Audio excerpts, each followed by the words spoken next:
Hi, I'm Stephen M. Miller. I write books about the Bible. I'm a Christian, but I understand why some folks don't believe in God. I get it. I even understand why some say to Christians, "You seem like you're intelligent. Do you really believe that stuff?" We Christians will say, "Yes, we do. Resurrection of Jesus? You bet."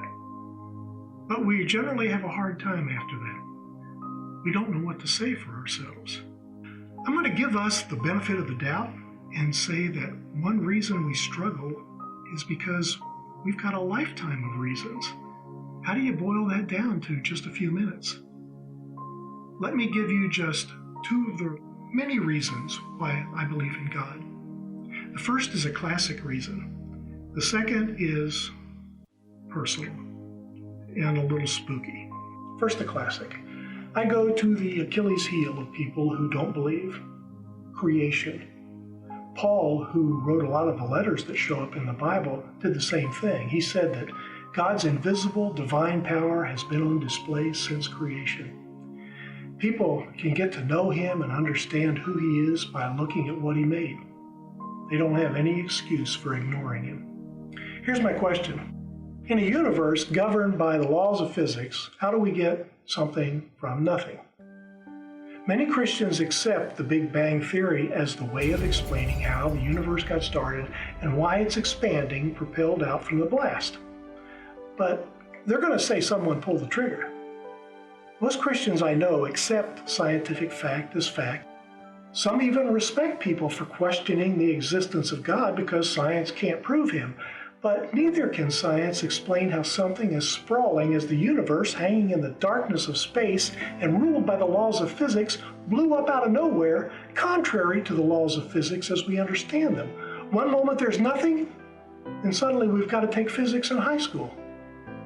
We're supposed to believe you can get something as big and wonderful as the universe from nothing? I can't even get a Coke out of the pop dispenser at Taco Bell. The design of creation begs for a creator. Think about the intricate pattern woven into a single snowflake, then scale that up to the incomprehensible majesty of the snowflake cluster of stars. They appear geometrically arranged in a design that looks like one single crystal of snow hanging in the middle of a snowfall. This universe just randomly snapped itself together, all by itself. Have you ever bought anything from IKEA? Have you tried to replace a plastic string in a weed trimmer? The very existence of a weed trimmer is evidence for the engineer who designed it, but who doesn't know how to write a decent user's manual. Okay, that's my take on the classic reason. Here's one personal reason I believe in God.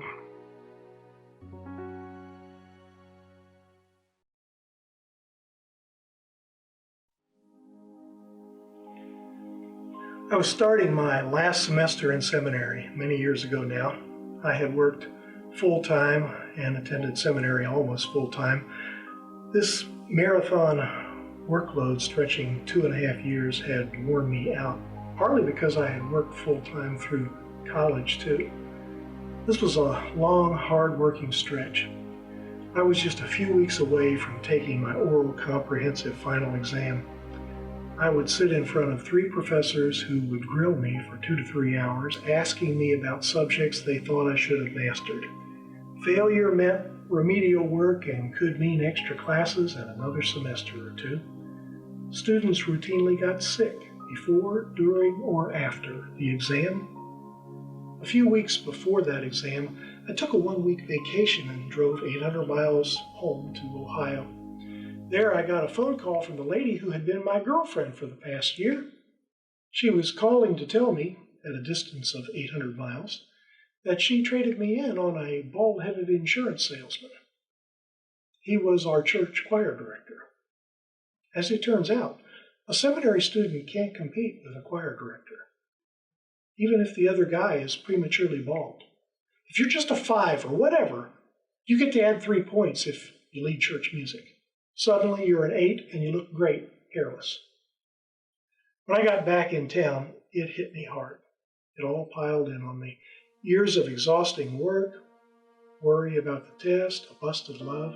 I remember laying on the couch late one night and I started talking to God out loud.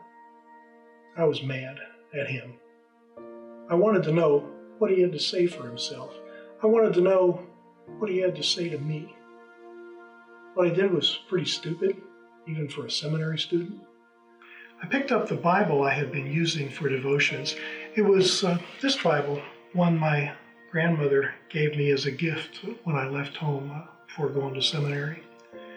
I'm ashamed to admit it, but I opened it at random and jabbed my finger onto the page.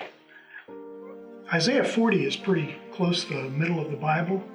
My finger landed on the paragraph that starts at verse 27. O Jacob, O Israel, how can you say that the Lord doesn't see your troubles and isn't being fair? Don't you yet understand? Don't you know by now that the everlasting God, the creator of the farthest parts of the earth, never grows faint or weary? No one can fathom the depths of his understanding.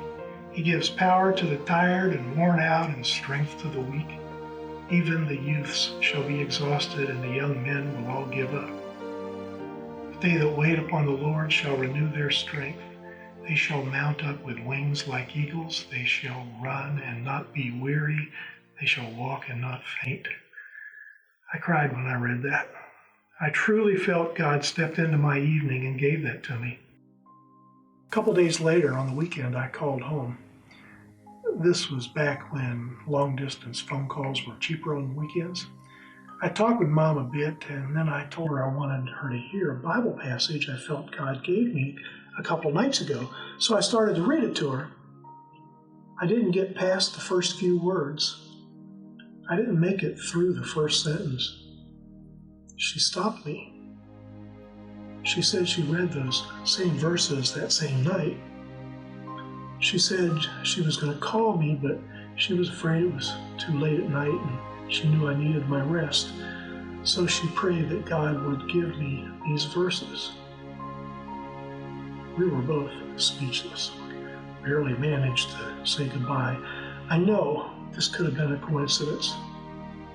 Didn't feel like it. Feels like there's something going on beyond what we can see and understand in this physical world.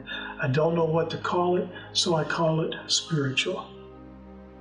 I know this is the kind of story I could make up, and you're right to view it with suspicion, but I'm telling you, it's one of the touchstones in my life, one of the reminders that there is a good and godly spirit who connects.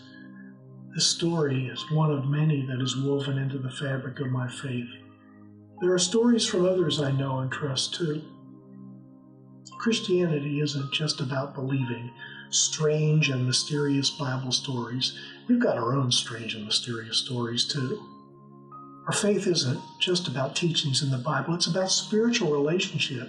It's about a connection with a God we can't see, but we believe is there. By the way, I did pass the exam. Barely, one of my profs told me. And the girlfriend, she married the choir director a few months later. She gave birth to 10 children. There is a God, and He is good. I think they're happy too. If you like this video, would you give it a thumbs up? My mother counts those, and she's certainly going to count this one. If you like this kind of Bible background, subscribe to my channel and my blog. I've got books you might enjoy, and I've been working on a free online Bible paraphrase, the Casual English Bible.